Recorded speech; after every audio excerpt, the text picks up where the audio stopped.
జై జై హే తెలంగాణ గీతం అందరూ పాడుకునే విధంగా సరళంగా ఉండాలని ప్రతిపాదించిన కేసీఆర్ ప్రతిపాదనను కాదని తిరస్కరించి ఇప్పుడు ఏనాడు జై తెలంగాణ రేవంత్ రెడ్డికి తలొగ్గారు అందశ్రీ అంటూ మండిపడ్డారు సుంక రవిశంకర్. ఇక రాష్ట్ర చిహ్నం మార్పు విషయంలో సీఎం రేవంత్ రెడ్డి అవగాహన లేకుండా వ్యవహరిస్తున్నాడని మాజీ ఎంపీ బోయిన్పల్లి వినోద్ కుమార్ ఆరోపించారు. చిహ్నాలను మార్చడం అంటే గత చారిత్రక వైభవాన్ని విస్మరించడమేనని అన్నారు. తెలంగాణ అధికార చిహ్నం మార్పుపై సోనియా గాంధీ జోక్యం చేసుకుని రేవంత్ ఆలోచనను విరమించుకునేలా చర్యలు తీసుకోవాలని వినోద్ కుమార్ సూచించారు. చిహ్నం నుంచి కాకతీయ కళాతోరణం చార్మినార్లను రేవంత్ తొలగించడం చరిత్ర క్షమించదని చెప్పారు.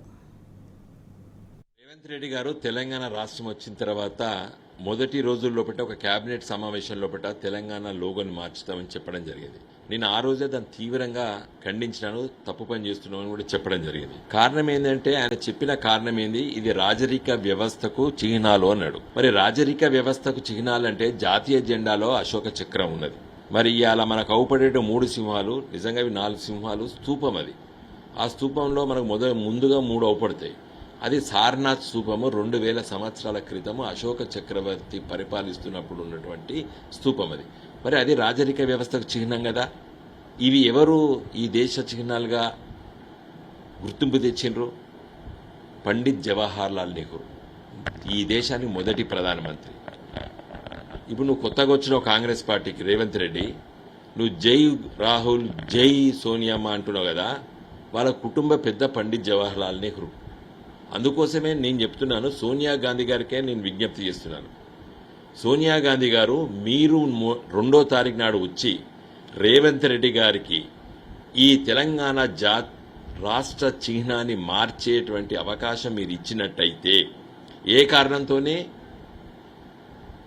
ఇది రాజరిక వ్యవస్థకు సంబంధించినటువంటి చిహ్నాలు కాబట్టి నేను మారుస్తున్నా అని చెప్పి ఆ ఆలోచనతో గిట్ట మీరు మార్పు చేసే అవకాశం రేవంత్ రెడ్డికి ఇస్తే, సోనియా గాంధీ గారు గిట్ట రేవంత్ రెడ్డి గారికి అనుమతిస్తే, ఆయన తీసుకొస్తే రేపు జాతీయ జెండాలో ఉన్నటువంటి అశోక చక్రాన్ని తీసేస్తామని ఓడొస్తాడు. ఇప్పుడు జాతీయ జెండా ఢిల్లీలో ఎక్కడ ఎగరేస్తారండి? 15th ఆగస్టు నాడు ఎర్రకోట పైన ఎగరేస్తారు. పండిత్ జవహర్ లాల్ నెహ్రూ గారి మొదలు పెడితే మోడీ గారికి వరకు ఇంతమంది ప్రధానమంత్రులు ఎర్రకోట పైన జెండా ఎగరేస్తున్నారు. ఎర్రకోట ఎవరు కట్టినండి? ఇన్వేడర్స్, భారతదేశంపై దండయాత్ర చేసినటువంటి మొఘల్ చక్రవర్తులు కట్టినటువంటి కట్టడం. అది కట్టింది ఎవరు? భారత బిడ్డలు కట్టారు, కార్మిక వర్గం కట్టారు. ఇలా కళాతోరణం కూడా ఎవరు చెక్కిండ్రు? అది కళాకారులు చెక్కారు. చార్మినార్ ఎవరు కట్టారు? శ్రామికులు కట్టారు. ఆ చిహ్నాలని గుర్తుంచుకోవద్దా రేవంత్ రెడ్డి? ఇలా సోనియా గాంధీ గారికి కూడా ఒక విజ్ఞప్తి చేస్తున్నాను, మీరు అనుమతిస్తారా? రేవంత్ రెడ్డి గారికి అనుమతిస్తే రేపు పండిత్ జవహర్లాల్ నెహ్రూ గారు తీసుకున్న నిర్ణయాలన్నింటినీ కూడా మరి పునరాలోచించాలని చెప్పి కూడా చర్చ జరుగుతుంది ఈ దేశంలో. అది తప్పు, అది మంచిది కాదు. మన భారత జాతీయ జెండా, మన ఎంలని గౌరవించాలి మనం.